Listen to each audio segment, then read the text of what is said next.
Billy, how would you assess the season so far? Um, yeah, could be worse, could be better. We just haven't put a run of games together. And you look at the people who are at the top of the league; they've gone on a winning streak. And I've said it before in my career about when you're winning games, it's hard to lose, and when you're not putting a run together, it's hard.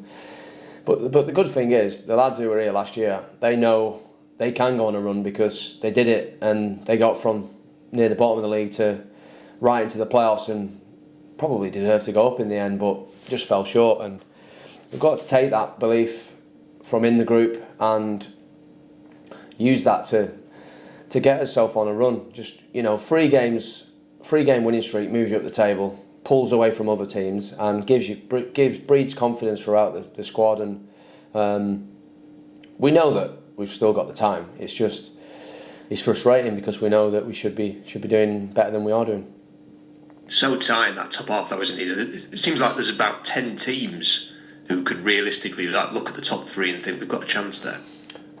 Yeah, but like I just said, Doncaster was in the bottom 3, and they come and got into the playoffs. So even teams down there will believe they can get in the playoffs. So, but it's about putting that run together. So, last week in the FA Cup was quite a nice distraction. We went there as underdogs, and I thought we performed really well, and we got over the line in the end, which will only be good for our confidence and to give us a platform to build from that last week. 10 goals so far. Are you eyeing up 20? Getting another 10 at least in the second half of the season? Yeah, I'd have liked another 3 or 4 in the league. Probably should have had them. Getting in the right places and let's say 10 goals off the season. So yeah, I'm not too displeased, but I want to get 10 more, like you've said. But obviously, I want to get more in the league. So to try and get us points to get the promotion. I know you'll want more than 10, but hitting double figures again, 20 years into a pro career, there's not many people that do that, are there? No, because I don't think they play till this age. I'm 39 next month, so but I still feel great. Honestly, I trained today, felt great, and whatever I can train every day and keep up with the younger lads. We've just signed 2 talented young boys who are going to have long careers, and whatever I can chase them around and run away from them, then I'm still going to enjoy it and still want to carry on. Is it anything in your mind about saying that you played until you're 40? Is that any kind of aim? I do want to. Yeah, that's an aim now. Yeah, but if I start struggling and my body breaks down and I'm not scoring goals, then I'm not just going to carry on for that. But everyone knows Phil Jagielka is a good friend of mine, and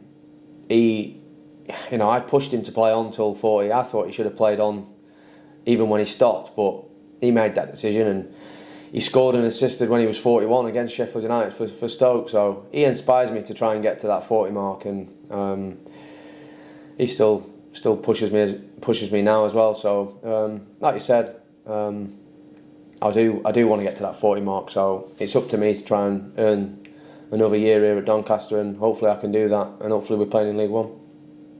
What keeps you going? Because there's plenty of footballers who love the game, but they get to a point in their life, Billy, and they just can't do it anymore. They don't want to do it anymore. Yeah. But by the sound of things, you still have that real desire to play. Yeah, I do, but it hurt me leaving Sheffield United. I'm not going to lie. Didn't want to leave. Got told I was staying, and it didn't happen. So I had to get over that, which was mentally pretty tough. And I remember sat on the sofa having a beer with a pot of nuts, watching the opening round of fixtures. Not last season, season before. Out of contract, free agent, and had an offer from Rotherham, but I knew what was going to happen for them that season. Not just saying it because I know what happened, but yeah, it was going to be a tough season. Location-wise, it was fine. Money was fine, but I just didn't have the drive, and at that point, I turned it down. So the LA distraction was great for me. Getting the sun, enjoyed every single minute of it, and still scored goals. And it wasn't in English football, but I still got a buzz off it. So that told me that I needed to carry on. Because at that point, when I was having a beer and a few nuts, I was thinking, is this me? And my wife will tell you it was not great viewing, because I was getting under her feet, on her nerves, and she was like, you can't stop, you've got to carry on. And I still enjoy playing the game, still love scoring goals, and still being part of a team and in the changing room with the lads this season at Doncaster's. I'm enjoying it. So yeah, I've dropped down the divisions, but it's still a very respectable way of playing football. So while ever I'm enjoying it and still scoring goals, I'm going to try and carry on. And what about the glory of success, and lifting a trophy, getting a promotion winner's medal? I mean, you've had a few of them in your career. How much does that drive you on to add to the collection? Yeah, well, I've never got the League Two promotion, so that's another target, whatever way. At the minute, it looks unlikely that you could be champions, as Walsall are absolutely going away with it at the minute, so it's theirs to throw away. But there's two other positions, well, three with the playoff place as well to get promoted. So we'll be disappointed if we don't get there. So I'm not going to shy away with it. That's our aim, and I know it's the aim of probably another 10 to 12 teams. But we've got to take that pressure on our shoulders, and we've got to drive each other through and make sure we get over the line. And although you get asked about your goals a lot, 300 isn't a million miles away now. 14. Does every goal? Do you just sort of tick off another number? As you edge ever closer to it? Yeah, I've got to keep pushing for targets personally, but there's collective ones, team ones, club ones, and scoring 50 goals for Doncaster was big for me.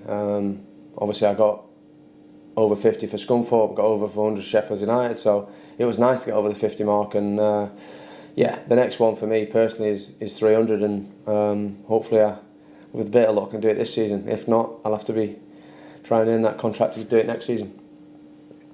Sorry to harp on about this. Do you think about your legacy at all? Because you're someone who's obviously, you're probably never going to have to buy a pint anywhere near Bramall Lane. Probably the same case at this club at Doncaster Rovers as well. But you have a legacy beyond that, don't you? The goals that you've got, the success that you've had, you'll always be known as sort of a defining player within the EFL, helping Sheffield United get to the Premier League within your generation. Is that something that you take a lot of pride in? I don't really think about that too much, but yeah, I know what you're saying. I see flashbacks or things that come back over. It's 3 years since this and 4 years since that, and yeah, it's nice to see, and it's nice to be up there with the goal records, and yeah, that's why I want to carry on as well. So to keep notching away on my goals tally, and to get to 300 goals would be a big achievement, because the list of that is not many, and it'd be a great achievement if I could do that. And you mentioned that some of the younger lads who are coming into the dressing room. What's your role like within that dressing room as one of the more experienced players? You've played at the top level. Does it go beyond just mere striker, your role within this team? Yeah, I think when I was named captain of Sheffield United, my way of looking at a footballer changed as well, because I wasn't just the selfish striker who was trying to score goals not just for myself but for the team. I had to look out for other people, and in the dressing room, people aren't always happy. On the pitch, they're not always happy. So you have to watch out for your teammates, which I've got to try and keep up with them as well. It's changed. The footballer these days has changed from when I was trying to be a footballer. So there's the two lads, like I've said, who have come in. You can see they've got abundance of talent, and they've come from two top clubs. So hopefully they can help us, and hopefully I can help them on the way as well. Fancy a couple of goals this weekend? Yeah, well, scored at Gillingham before, and that's when the run started for Sheffield United. So I'll be taking that personal one on, and hopefully we can get the 3 points however way we need to. And then, we've got fixtures then coming quite quickly. So to get the away win this weekend, which is obviously going to be really tough, like all the games are, that can hopefully be the start of a run for us.